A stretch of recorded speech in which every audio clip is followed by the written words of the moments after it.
So after 4 straight winning days and 7 of 10 since the All-Star break, have a little 0-2 Monday to start the week. And we're looking to get back on track with this Tuesday card. A lot of fun matchups going on today. We have a bunch of, in-town rivalries, Yankees, Mets, Marlins, Rays, White Sox, Cubbies, and then still some of these division battles carrying over. Brewers continuing to own that matchup against Cincinnati last night.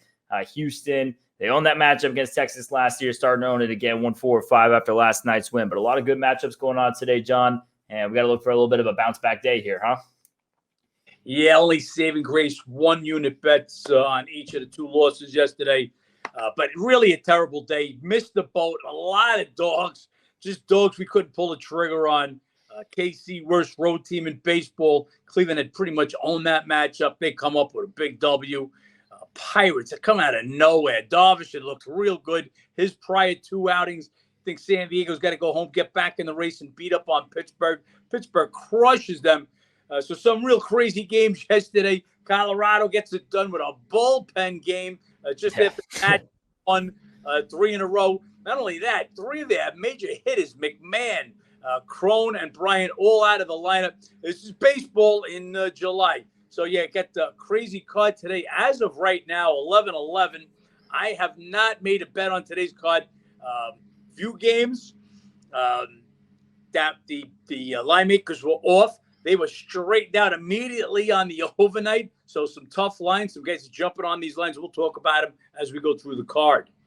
We can start with that game you were just mentioning right there with the Rockies getting it done last night on the road in a bullpen game. They have now won, 3 or 4 meetings this year, or 3 of the last 4, 3 or 4 meetings this year. And that's won 3 or 4 meetings in Washington last season. Colorado, 5 of 7. They've now won a lot of these on the road here. They've had some success, and that's to snap the 3-game win streak. Gomber versus Williams. Gomber, he's been a lot better recently. He gave up 4 runs in 6 innings and a loss to Houston last time out, but even in Coors, that's still a solid start. And then prior to that, 3 straight quality starts. And then it's Williams, who he was decent against the Cubbies last time out, 2 runs in 5 innings. This has got to be Rockies or nobody. Dog Price with a hot team here. Nationals, they get the 3-game sweep. We'll see if they continue to drop off back to the home team they were before that. And the Rockies, now the teams or the Nats are actually hitting better than the Rockies right now, but we'll see if that continues with Gomber on the bump. This has to be Colorado or nobody. And like you said, have to see who's in the lineup with those 3 guys. This Rockies team, already pretty depleted. Down a few everyday guys, everyday starters, and then you mix in what they lost last night. Basically just a B-string lineup from what they were opening day. Yeah, and as you can hear, I got a little guys mowing right in front of my back of my hotel room. Anyway, Rockies have got the overnight money shops, knocked this game down from they took one plus 133. So looking at plus 120 on this one right now. Gomber, 61st in ERA, 63rd, 59th in WHIP out of 63 eligible pitches. Granted, he pitches half his games at Coors Field, so that's always going to inflate you a little bit. As Ben said, you're still missing or maybe missing 3 of the better hitters for the Rockies. It's what kept us off the Rockies yesterday. That and going with a bullpen game. Nats were playing good baseball prior to that, sweeping the Giants. All of a sudden, though, doesn't look like that's much of a feat.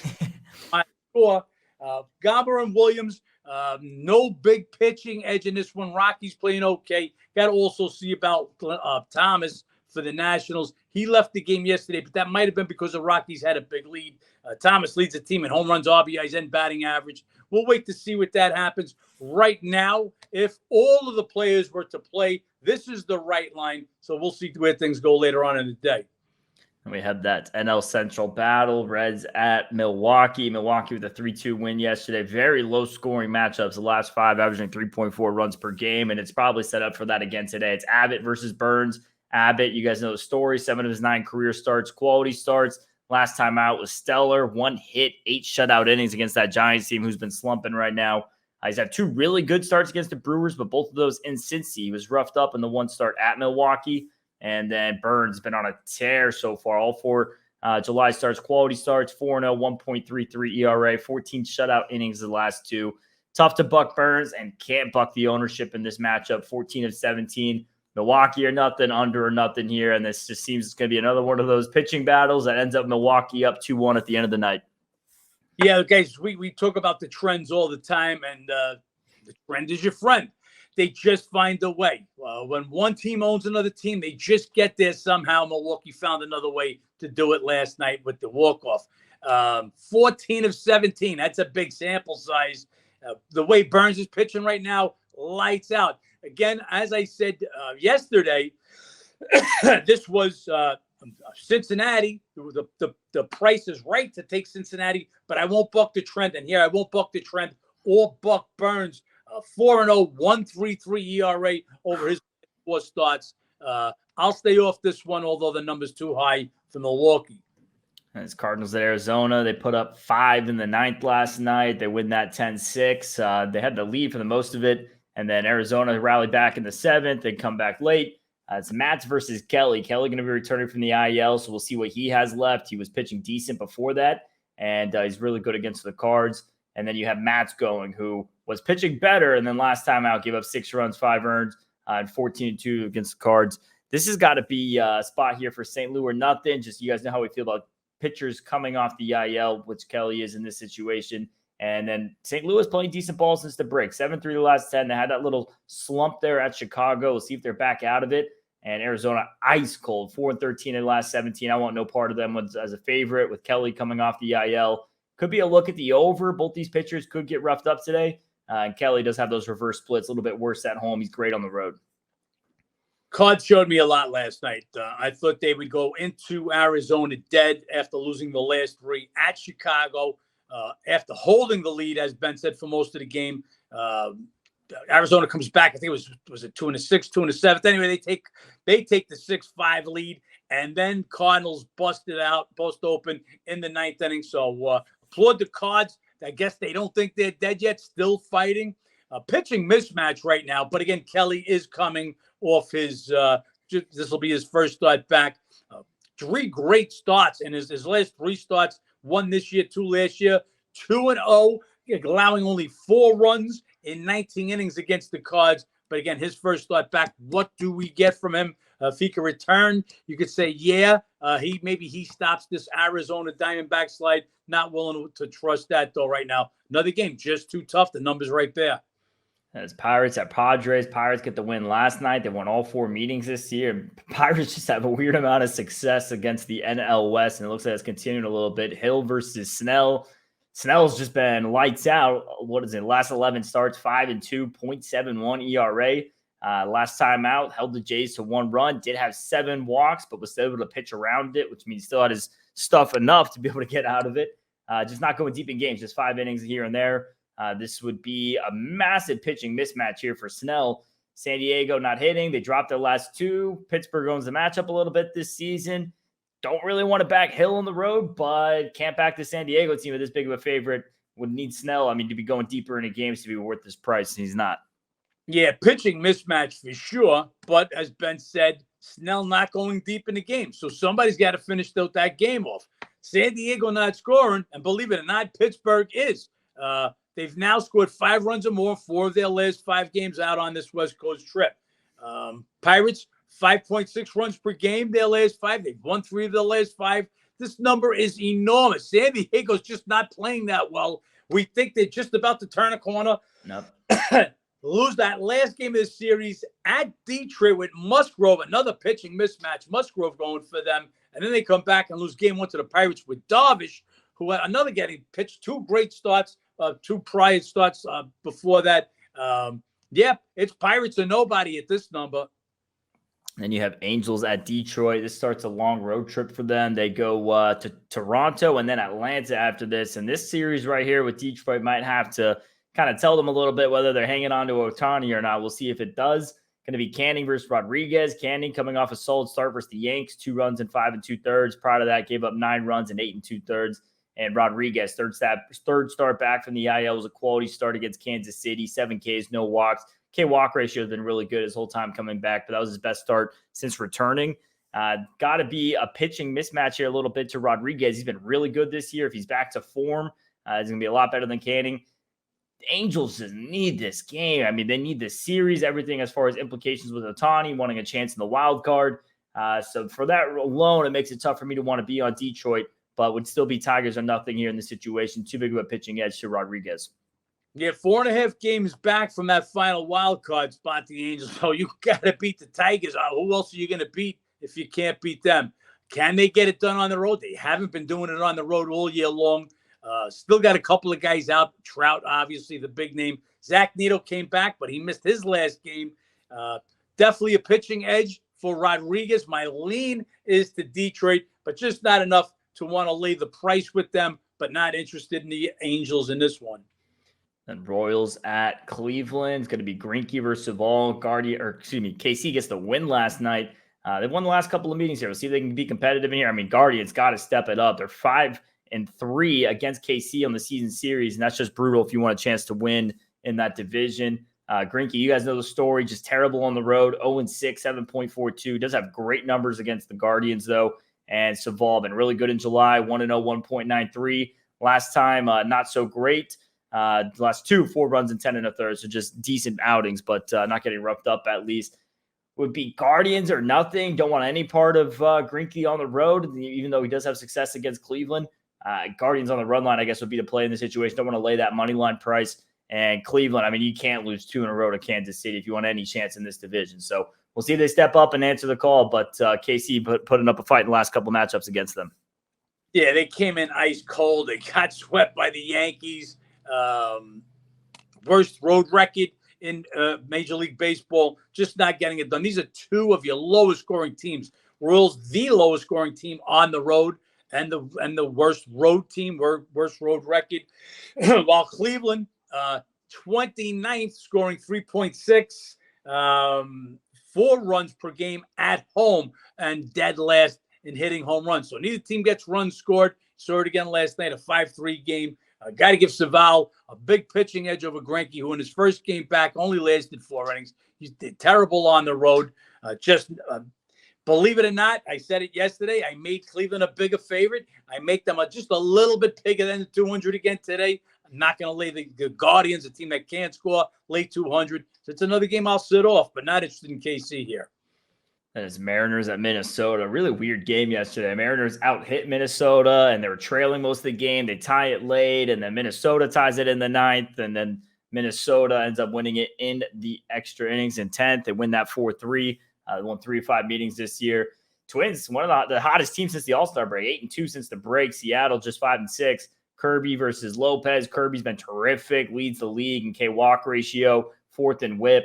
5 of his last 6 starts, quality starts, can't really ask for much more. He's coming off 7 shutout innings against the Twins. And Lopez, last time out was against Seattle, 2 runs in 5 innings. They lost that game.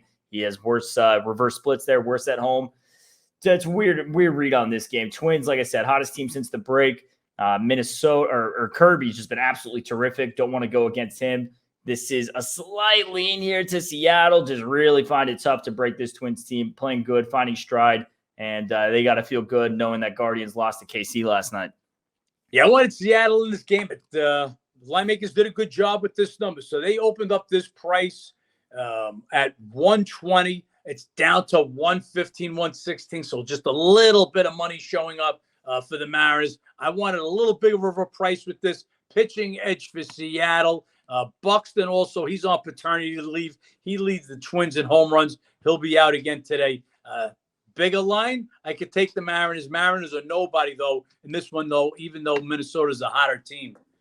And they just put Bradford in the box for Texas. So let's make a note of that. We'll get those pitching stats up on the website as soon as possible. That is the next game here on the card. Rangers at Houston. This Rangers team, crazy game last night again. This is one of those that was back and forth shootout, and the next thing you know, Chapman gives up the 3-run bomb to let the Astros tie it up. They ended up winning it in the 9th. They walk it off. Going to be France here for Houston today. I'm pulling up those Bradford stats. France has been really good. 7 of his last 8 starts have been quality starts. And as far as for Bradford here, most likely just going to be in a little bit of an opener spot. So far in July, he's been decent. Last couple times out in relief, 2 runs and 2 innings. Last time he had a start, he had 1 run in 5 innings at Washington. We'll see how he goes here against the Astros. Pitching edge has to go to France, though. And Houston, they won 4 of the last 5 meetings. They're catching up in this division. They're just 2 games back now.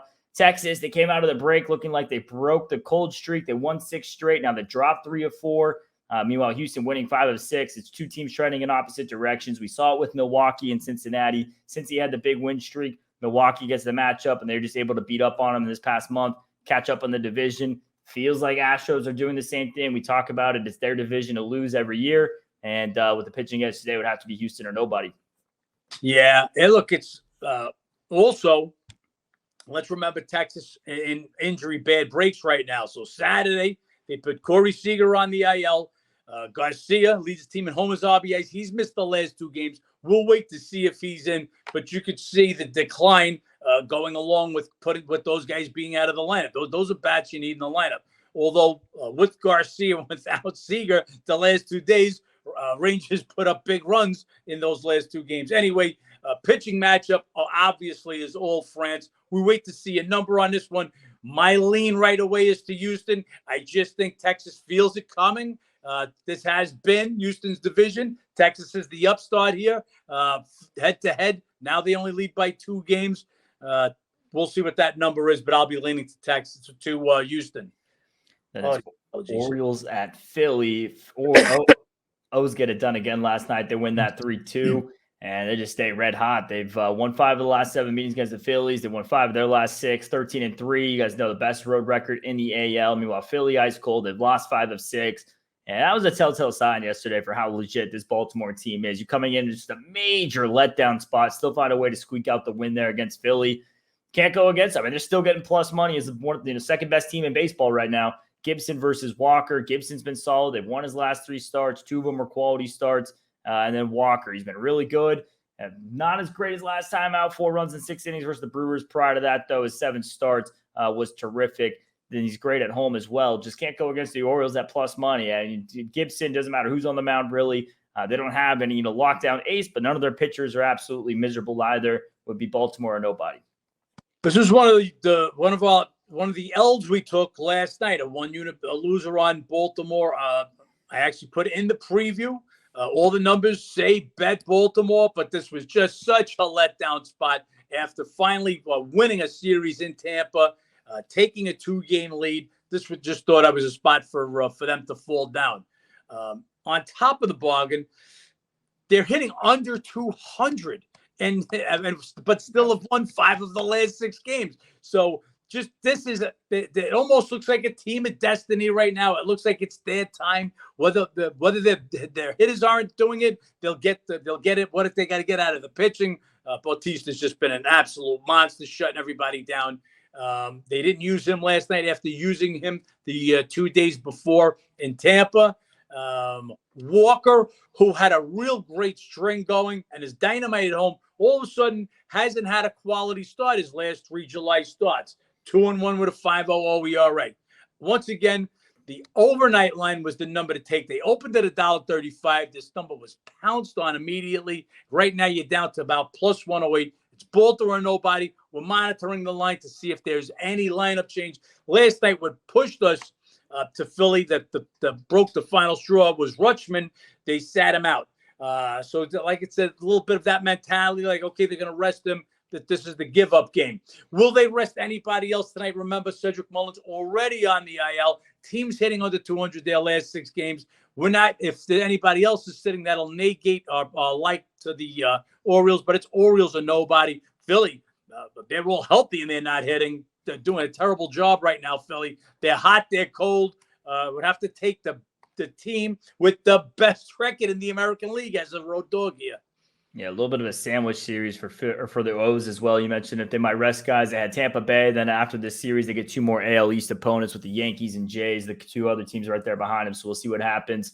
Then you have this Marlins-Rays matchup. And anyone has the balls to bet the Marlins today, let me know, because this price is screaming to want to bet Miami. It's a massive overlay. And when I tell you the numbers why, you're going to get it. Rays not only won 18 in the last 20 meetings, 9 of 10 in Tampa. Marlins have dropped 9 straight on the road. Cabrera on the road, 0-5, 5.93 in 9 starts. Glasnow coming off 2 quality starts, 16 Ks, 2 walks. Pitching mismatch, matchup ownership, Marlins road struggles, coldest team since the All-Star break. Either way, Tampa Bay just 4-14 in the last 18. Can't make the number this high. Just overlay on this game for all those reasons I just mentioned. Lean would be to Miami just on a price, but all the stats are saying Tampa Bay. Weird game. I'm staying away from it. Yeah, the numbers say that Marlins are a live dog here, but I just don't think so. For all the reasons Ben mentioned, the ownership, the Marlins, a terrible road streak right now, 9 straight losses. Glass now looking better. Overlay, but no way do I want the Marlins. And it's Mets at Yankees battling NY. Going to be Verlander versus Herman. Mets have dropped 3 of 4 coming off that series against Boston. And Yankees, they sweep Kansas City. Does that get them going, or is that just doing what they had to do and take care of business there? We'll see in this matchup, Verlander versus Herman. Verlander been really good. 3 of his last 4 starts, quality starts. 2-1, 2.08 in that stretch. He has had some road struggles this year. Just owns the Yankees. 11 of his last 12 starts against them, quality starts, 7-1, 1.98 ERA. Had one earlier in June. We'll see if he continues to own this matchup. And then Herman, last time out, 5 runs in 6 innings. He's really been struggling. Outside of the perfect game, he's been pretty brutal. Had 1 quality start then since. Would be a pitching edge here to Verlander. Team edge, you could argue a little bit to the Yankees. They've still been competitive at home, even without Judge. The pitching's been carrying them a little bit. Don't know if Herman can do that in this matchup with Verlander. The way Verlander goes against the Yankees, like I said, 11 of his last 12 starts, quality starts. You know you're going to be in this matchup around the 6th, 7th inning. Can the bullpen take care of the rest? Game open minus 125 on the overnight right now. It's down to about 110. So the sharps are on the Yankees here, and for good reason. I just think the Mets are a dead team. They showed just no fight Sunday night at the Red Sox. Verlander, I'm absolutely going to give the pitching edge, but I'm not giving it the Verlander of last year pitching edge. Herman, since the perfect game, 0-1, 4.41. That's not terrible. That's just about what he is as a pitcher. He's 5-6, 4.52 for the year. Question mark here is Gleyber Torres. He left Sunday's game, so he'll be questionable today. He's even bigger, obviously, with Judge out. And here's your daily Judge stats. 23 and 28, 15 and 11 at home, though. So playing better, playing much better at home. But they hit just 222 without Judge and scoring just 3.84 runs per game. Torres, real big, besides the fact with Judge out. Pitching edge to the Mets. I think the Mets are a dead team. I think it's time to blow it up. Yeah, this series could make them sell after this, and for the Yankees, could make them buy if it goes that way. We'll see what happens. Braves at Boston next. No pitcher yet listed here for the Red Sox, but could be a very much so a live home dog. I'm going to assume they're going to be priced at a dog in this matchup. Kind of depends on the pitcher. I have a hard time seeing Atlanta not be a favorite in this one. Morton, last time out, was roughed up a little bit. 4 runs in 5 2/3, 4 Ks, 3 walks. Prior to that, though, was on a tear in July, 3.0.47. And this Red Sox team really good so far in the month of July. They're 12-5. That's MLB best so far in the month.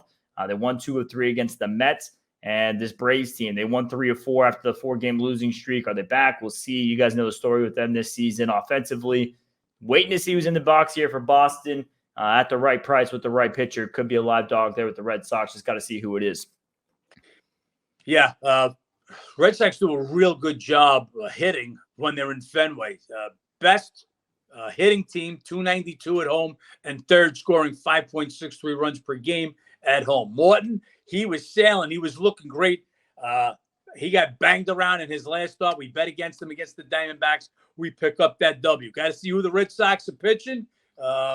If there's a big number, would be inclined to bet the Red Sox chasing a wild card spot. Atlanta, a foregone conclusion at this point. Not only are they going to win their division, but way out in front for the best record in baseball. And Cubs at White Sox. White Sox own this matchup. They won 8 of the last 10 meetings. They did split the 2 in Chicago. White Sox in Chicago. The White Sox at home last year. I was going to say Chicago. Well, Chicago. Hendricks, he struggles in this matchup as well. He's coming off a quality start versus the Nats, but career, he's 1-6, 4.83 and 11 starts versus the White Sox. Has had good road numbers this year. And Kopech, last start was better, still had 4 walks. In his last 5 starts, 17 Ks, 24 walks, just letting a lot of free runners aboard. Don't like backing that. Weird read on this game. You had the bad matchup history both for Hendricks and the Cubbies, but the way Kopech's been going, White Sox been playing decent. Cubs have had the best offense going since the All-Star break. Would be a little bit of a lean to the over in this matchup. I think we could get some runs in this one going. and then a slight lean to the Cubbies as well. I just have a hard time breaking those ownership trends there by the White Sox. It's ownership trend by the White Sox, and they pretty much own Hendricks. Ben gave you his career stats: 1-6, 4-8, 3-11 starts. But Cubs are on fire. Those bats are talking. White Sox, not so much. They've dropped 5 or 6. White Sox are definitely sellers. These hometown series, though, it's a little bit of a different thing. Same thing with the Mets, Yankees. The Mets might get up for that hometown series, that Subway Series. Same thing here in Chicago. The number is right. The overnight line on this one had White Sox at -125. Plus 115 was the number to grab Hendricks at. They're now favored -110. It was Cubs and nothing at that number. Right now, this is the right number. Then A's at Giants, and Giants, like you said at the start, just ice cold, 6 straight losses, hitting just 156, scoring 1.5 runs per game. No offense here from San Francisco. And Oakland in that same stretch of 6 games are 3-3. They did drop 3 of the last 4, some of those against Houston. So won't hold that against them. And 3-3 the last 6 been decent. Waldichuk versus Cobb. This is a big price here for San Francisco. Cobb definitely has a massive pitching mismatch, probably the biggest pitching mismatch on the card today. He was roughed up at Cincy his last time out, but prior to that, really solid 1 run in 12 innings and just dominant at home, 4-1, 1.24 in 7 starts. So pitching mismatch, but does it matter? I mean, if the A's can get 2 off of Cobb, I don't know if the Giants can put 2 on the board right now. So this would be A's or nobody at this price with what's going on, and definitely would have to be a look at the under here. San Francisco's not scoring. Cobb's been lights out at home. Probably going to be a very low-scoring matchup. Yeah, it's A's or nobody in this one. There is no way a team that's scoring 1.5 runs per game, batting 156, belongs to be a 250 favorite, even though Oakland's the worst team, and you got one of the worst pitchers pitching for them. So A's are nobody, but I'm probably not pulling the trigger on this one. Get another lefty in there. And you can see that the Giants have been having problems with lefties. You got Conforto, Peterson, Yastrzemski, who's in a terrible slump. All lefties. They usually sit a couple. Peterson always sits versus the lefties. Sable, the catcher. So it's a problem for them with lefties. There's another. Waldichuk's another lefty. They can't score. Don't want nothing to do with it. We'll pass this one. Yeah, another thing I forgot to mention there with the Giants is the third city in 3 nights. They did have that 1-game stop there in Detroit and now going back to San Francisco. So add in how cold they are. It's just a horrible spot as well. And then last game on the card, we got Toronto at the Dodgers. Another crazy game last night. Toronto takes a lead late in the 8th. Dodgers tie it up, force extras. They pull it, and the Jays end up winning it in the extras, win it 6-3. They're 2-2 so far on the trip, 6-4 since the All-Star break. Dodgers 2-2 their last 4, 6-4 since the All-Star break. Bassett versus Urias. Bassett does have road struggles. He's 4-4, 5.81 in 11 road starts, but 4 of his last 5 starts are quality starts. He's been terrific, 3-0, 2.57 in that stretch. And Urias, what are we going to get out of him? Roughed up at Baltimore, does have good home numbers. Just hasn't looked the same as he was last year. He was one of the most consistent pitchers in baseball last season. Definitely not seeing that. And this is an opportunity for a bounce back start. We'll see. Big price here. Can we get a good start on the road from Bassett? Would be a lean here to Toronto. Dodgers have dropped 2 in a row. Talk about it all the time. Even the best teams in baseball, they get streaky. You lose in bunches, win in bunches. They had a really hot stretch at the end of the All-Star break, coming out of the All-Star break, and now dropping a couple here. We'll see if that leads into a little bit of losing ways here for the Dodgers. Will be Jays or nothing. Yeah, Dodgers another team. They look like they're rolling. They win the first couple of Texas. They jump out to a 4-0 lead, and then they get blown out the rest of the way. Come home and then lose the game to Toronto. We were this close, ready to pull the trigger on Toronto. As soon as we get the lineups, there's no Bichette in the lineup for Toronto. Made us stay off the game. Now, Bichette did come in to the game as a pinch hitter yesterday, so I'm guessing he's probable. It was probably just a regularly scheduled day off for him, a rest day. But J.D. Martinez has missed the last 2 games. He leads the Dodgers in RBIs. He's going to be questionable again today. This number was too high to start with. Got to see the lineups. It's Toronto and nobody for me. Urias, we bet against him the last time out also at Baltimore, and Orioles knocked the crap out of him. Toronto with Bassett and nobody, although Bassett has had some road struggles. He had 2 good games, one with the Mets against the Dodgers last year. That's the Tuesday card, guys. A lot of tough games, a lot of tough lines that are right on the money. And as far as the pitching matchups, there's some pitchers that haven't been listed yet. So as you guys know, if you guys want to get information throughout the day, no bet yet so far. Definitely could be one added later on today as lineups come out, as pitchings get announced, lines move. Go to howtobeatthebookie.com or download the How to Beat the Bookie app. Looking for a little bit of a bounce back day after the 0-2 Monday. Always transparent with you guys, but still been really good since the All-Star break. And really, the last couple of months, been killing it in MLB. Obviously, losing days are going to come, especially when betting dogs. Yep. And no bet yet, guys. I'll say it all the time. I do not bet for entertainment. I bet to make money. When we have an edge, when we see something, that's when we'll send the bet out. We'll see as we're waiting now on the Red Sox pitcher. It's the last pitcher to be announced. But then on line moves, lineup changes. So while there's still no bet now, maybe one as the day goes along. The one thing I forgot to mention at the start, guys, if you guys saw the Instagram video yesterday, looking to get this YouTube channel to 5,000 subs by the end of August. You guys are always asking for promos. If we are able to get this thing to 5,000 subs by the end of August, we'll be doing a 50% off there for that first week of September. That'll be applicable to the remainder of 2023, the week of September or a month of September, whatever you're choosing there. So help us out. Subscribe below if you haven't yet. Tell a friend. Spread it around. Help us grow this thing so we can continue to give you guys some good information. That's it, guys. We'll wrap it up as soon as we get some bets, as soon as we get more information. If you remember, you'll get it. We'll catch you guys tomorrow. Let's make some money, John. Let's make some money.